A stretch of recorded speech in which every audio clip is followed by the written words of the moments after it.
transportation was a little late this morning, so that's why I came in just a few minutes ago. Thank you very much for inviting me and for the organizing committee to bring me here to the conference today. And in particular, my thanks to the dean and the other staff here at the university. As was mentioned, I'm a visiting researcher, which entails a tremendous amount of paperwork for the government, and also what seems like an endless line of permission letters for everywhere that I go in the country.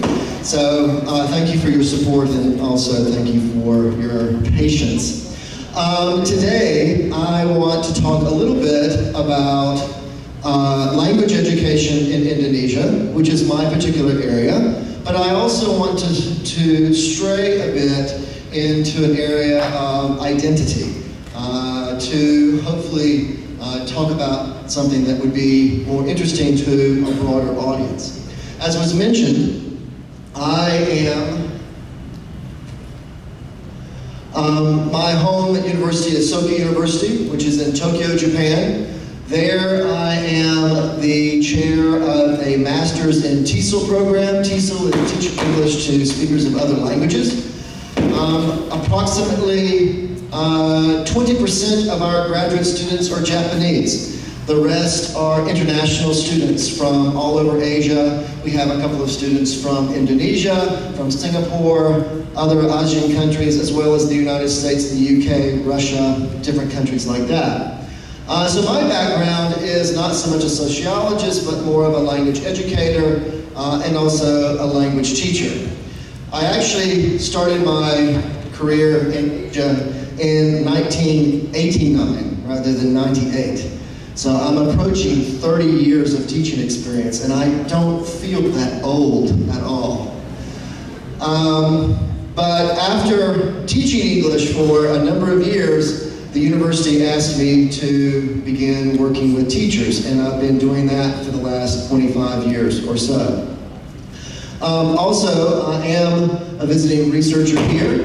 I'm on my research sabbatical, which is for 6 months, and I'm just over about halfway through. So what I will be talking about is some preliminary findings of my research, and certainly not the final conclusions. But I'm particularly interested in language education in Indonesia. Indonesia, as you will know, is very diverse. There are so many different cultures, so many different languages. You have a national language and about 700 local languages, and on top of that, we put English. So I'm particularly interested in how teachers are prepared to teach in that particular situation. How are they prepared as pre-service teachers before they go into the classroom? How do teachers manage that diversity within the classroom? How do students react to that diversity in the classroom? And I'm particularly interested in the way in which languages are used in the teaching environment, how national languages and local languages negotiate their place in the classroom, and where English fits into this entire system.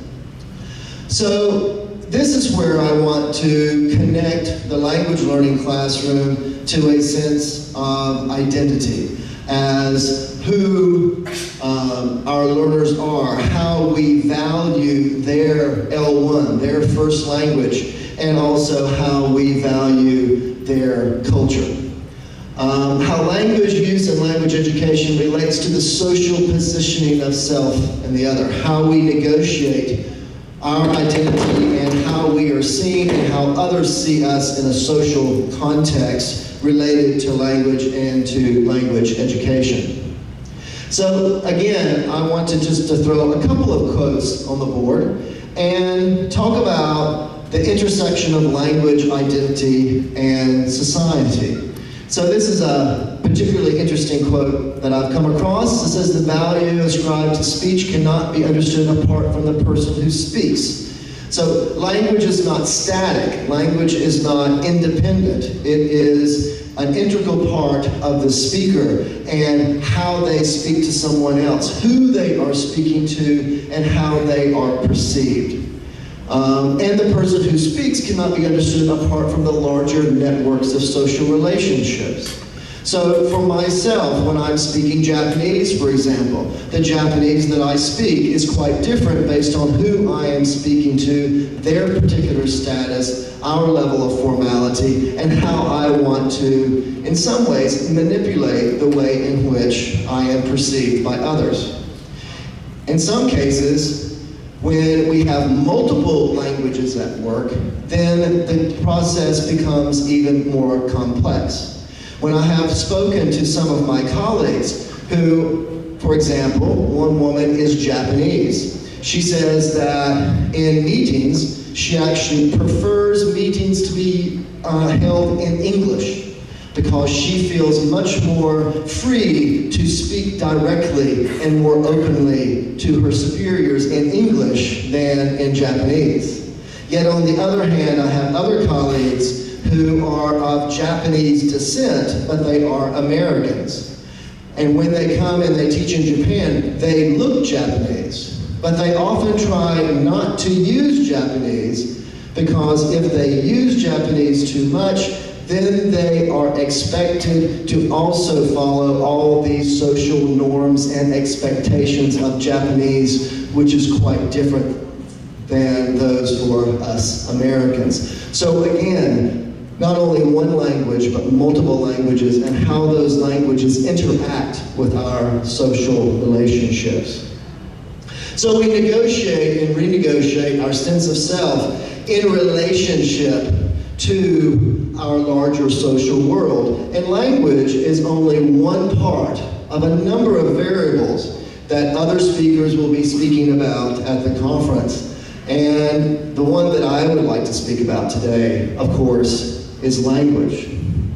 So let me, for a moment, personalize the topic just a bit.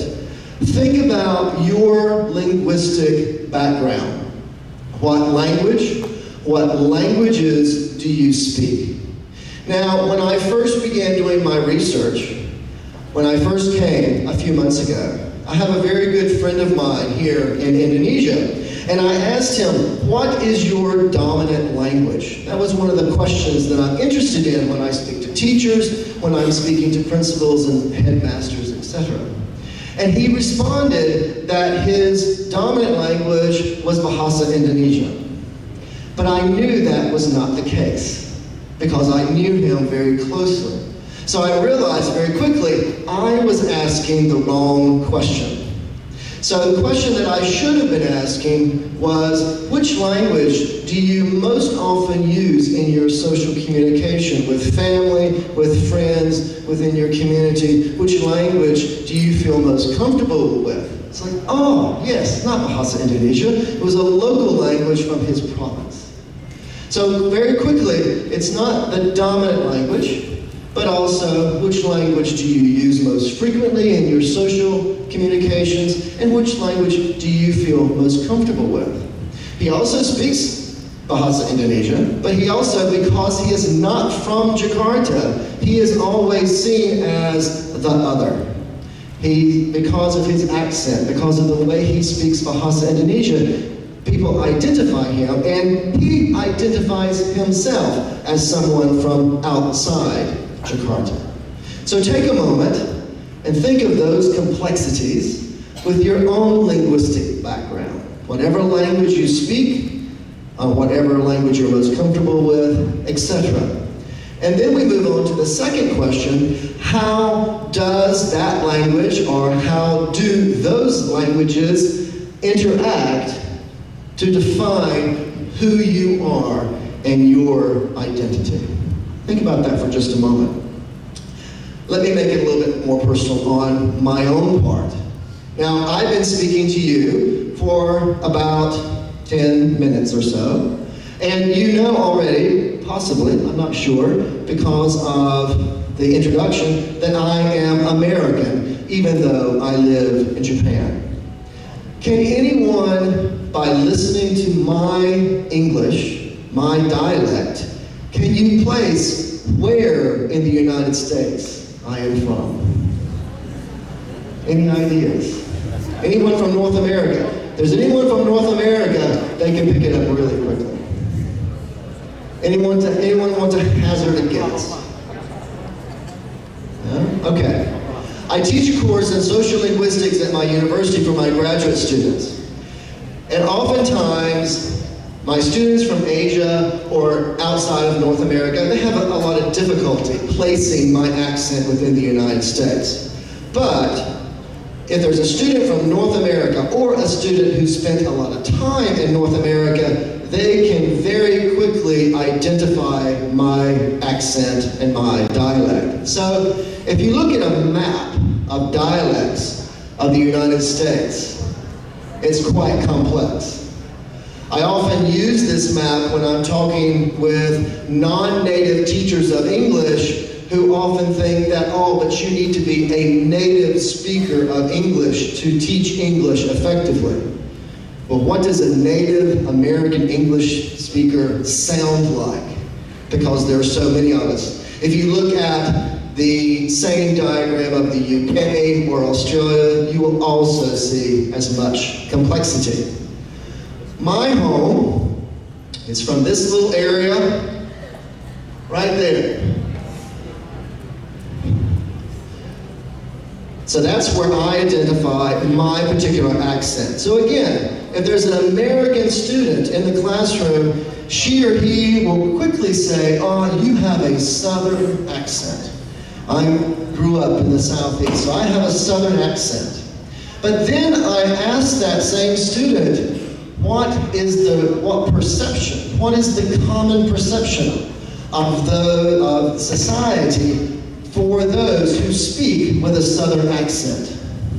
And very quickly, that American student has realized that she or he has been trapped. Because when I know that my accent is very low prestige, and that those who speak with a Southern accent are often seen as being uneducated or backward. So immediately they are able to pick up my accent, but oh, they don't want to tell the professor that he is uneducated or backward. Once I say, it's okay, I know what you're going to say, then they can usually come forward. Right? But the point here is, I know that about my particular accent, but I have no desire to change my accent. I have no desire to change my dialect, because that's part of who I am. Even though I have been living outside the United States and outside the southern United States longer than I have lived inside the United States, that dialect is part of who I am. It's part of my identity.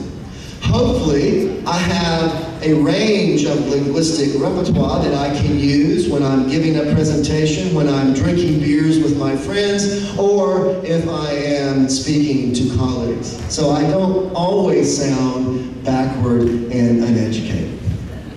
But again, this is an illustration on how language is an important part of our identity.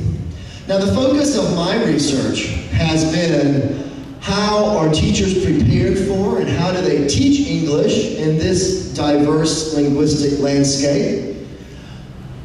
Do they utilize the concept of translanguaging, which I'll speak about in just a moment? And are they addressing integrated curriculum? And do they address critical thinking skills and soft skills? So this is my particular overall focus.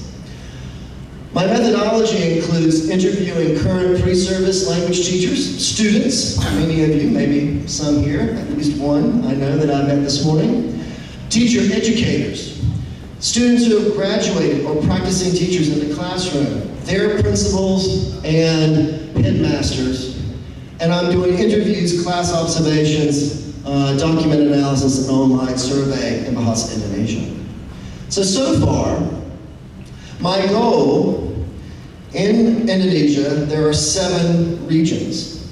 So far, I have been to 3, in Kalimantan, Sumatra, and in Bali. And I plan to go to the other 4 in the next month and a half. So I'll be spending a lot of time in the air. So this is what I'm going to be speaking of today is, again, preliminary observations based on my research so far.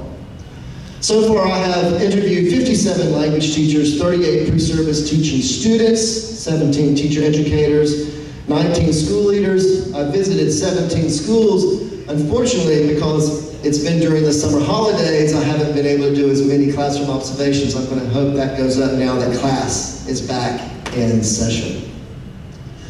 One of the things that I found on the other topics is that teachers actually have a very strong foundation in methodology from what I have been able to observe. There's a level of sophistication that needs to improve, but overall there's a really strong foundation. Critical thinking skills or soft skills, 21st century skills or life skills is something that has been introduced by the Ministry of Education at the end of last year, beginning of this year. And that has yet to be taken up actually into the curriculum. Integrated curriculum, looking at topics across the curriculum, was actually a focus of the pre-2013 curriculum, but not so much now, so that's not a focus. The last 2 points are what I'd like to talk about today is the integration of culture and the language of instruction. I've been very surprised that the national curriculum has given a tremendous amount of flexibility to teachers to bring in local cultural content, particularly even as topics in the English class to practice their English. And I'm very interested in language of instruction. So when we're talking about bringing culture into the classroom, again, the national curriculum allows for this flexibility. This increases motivation and relevancy for students, and teachers have been very creative. So in the national curriculum, if there's a process essay or a process description, they'll talk about making Radayan curry in Sumatra, or they'll talk about a festival in Bali, to use the process English language, but talk about the local content. And I've actually been very pleasantly surprised because it seems that teachers do more of that here than other countries that I've visited. So that's a real positive. When it comes to language of instruction, again, things are very complex. It's a combination of English, Bahasa Indonesian, and local languages. But I'm more interested in not so much which language is being used, but what is behind the choice of the teacher or the student when they shift from one language to another. So I'm interested, is an English class being taught in English, but I'm more interested in when a teacher shifts from one language to another, why is she or he making that shift? Now, this is quite a change from what has been typical when I started teaching nearly 30 years ago, which was a very monolingual approach. So those of us who studied English a long time ago, this is a little jar with 100-yen coins. So when I was first teaching in Japan, in my English class, it was only English. You have to speak English. You cannot speak Japanese. If you speak Japanese, it's a 100-yen tax, and it goes in to the little jar. And at the end of the semester, we use the money for like a little party or something like that. So on this side, your left-hand side, it's only English, only English. But on the right-hand side, a more traditional approach to teaching English and Japanese, it's difficult to see this book, but there are very few English words on that book, mostly Japanese. So traditionally, English in Japan has been taught as a subject to learn about, not to use. So primarily, the entire class about English was taught in Japanese. But we're moving away from this dichotomy, and we're looking at how other languages can be used, how we can value the L1 of our students, and how we can utilize that in order to create a more positive and supportive learning environment. And that is the basis of translanguaging. One author who has written quite a bit in this area is Garcia. And she suggests that we want to create situations where languages do not compete with each other, but are used in unison. So translanguaging is not simply choosing different vocabulary. That's more code switching or code mixing. But there's a specific purpose behind the use of languages. So Garcia talks about the integration of social spaces and linguistic codes, so that one language is only used in this social space, another language is only used in that social space. Translanguaging works to break down those barriers so that languages are more fluid, which is more the reality of bilingual speakers, multilingual speakers. So we want to bring that reality into the language learning classroom to be able to support that learning experience. So again, the act of translanguaging creates a social space for the language user by bringing together different dimensions of their personal history, experience, and environment. So this allows a language learner to share and to provide more information about who they are to their teacher, to their classmates, and to the learning experience. Imagine if you're sitting in a classroom and you're not allowed to use your native language, your L1. That means the message there is there's not a lot of value placed on that L1. It is in some way deficient as related to the target language, in this case, English. Compare that to a situation where the teacher, while teaching English, readily accepts and is interested in your language, your native language, and how you communicate similar ideas in your language. Now, all of a sudden, your language is being valued, your culture is being valued, and that's a very different message.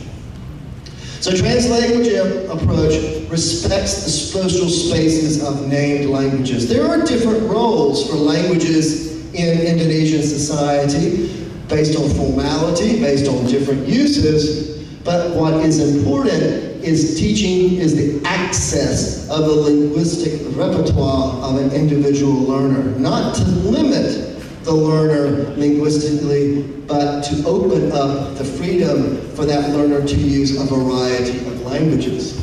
So translanguaging is a way of valuing students' cultures, identity, and bilingualism, or in the case of Indonesia, multilingualism.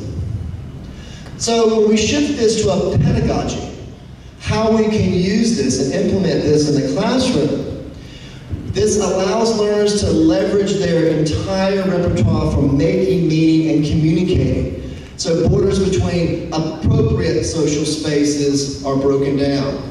So for example, when I ask teachers, what language do you use in your English class? Often they will say English or Bahasa Indonesia. And I said, what about local languages?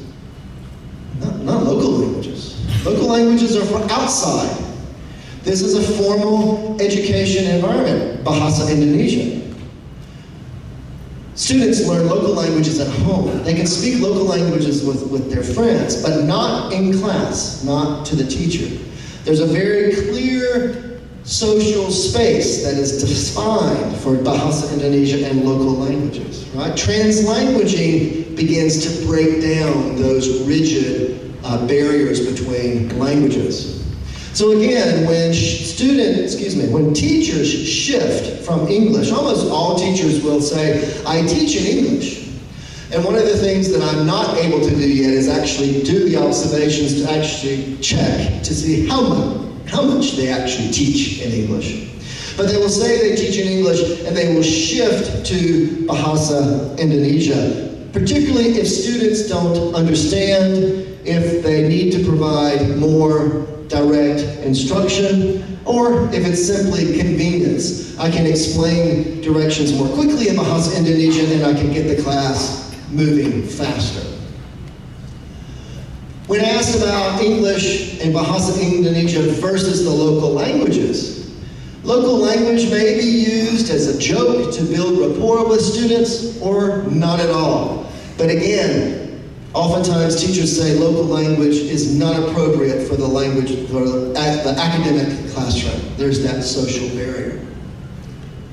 Students, on the other hand, use their local languages outside of class with peers, not the teachers. They learn their local languages at home. And when asked what languages students use during activities, they may use English, Bahasa Indonesia, sometimes local languages to a varying degree, but often they don't make the transition back to English to actually finish the activity and focus on the learning of English. It usually gets lost in other languages. There's also a difference, it seems, again, preliminary results, that there's a difference between, for example, in Jakarta. In Jakarta, you have a major urban area, the capital of the country. Primarily, English is taught in English in Jakarta. When you move toward, and then shift to some Bahasa Indonesia, but then when you move to provincial capitals, in places like Pontianak in Kalimantan or Padang, then all of a sudden, still there's English being taught in English, but Bahasa Indonesia becomes a more important tool in the language learning classroom. Local languages often still put to the side. But once you go to more rural contexts, local languages become much more important. Oftentimes, teachers that I interview from very rural areas say that their students don't understand Bahasa Indonesia well enough in order to use that language as a topic in there, or as a tool in the class, right? So they rely much more heavily on local languages. So both teachers and students are bilingual, multilingual, and they make use of their linguistic repertoire.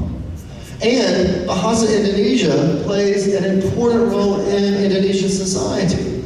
It's striking to me that the diversity of Indonesia as it exists, with over 700 languages, that a person who speaks Bahasa Indonesia can basically travel anywhere in the country and communicate. So it's a tremendous success on the part of the language policy, but it may come at a cost of losing the value of local languages and actually losing those languages together.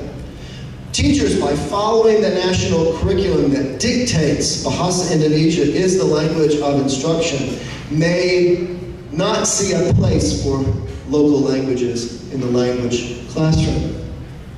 So, opportunities to utilize local languages, to value local languages, to value the identity of their students may be lost because of this emphasis on Bahasa Indonesia.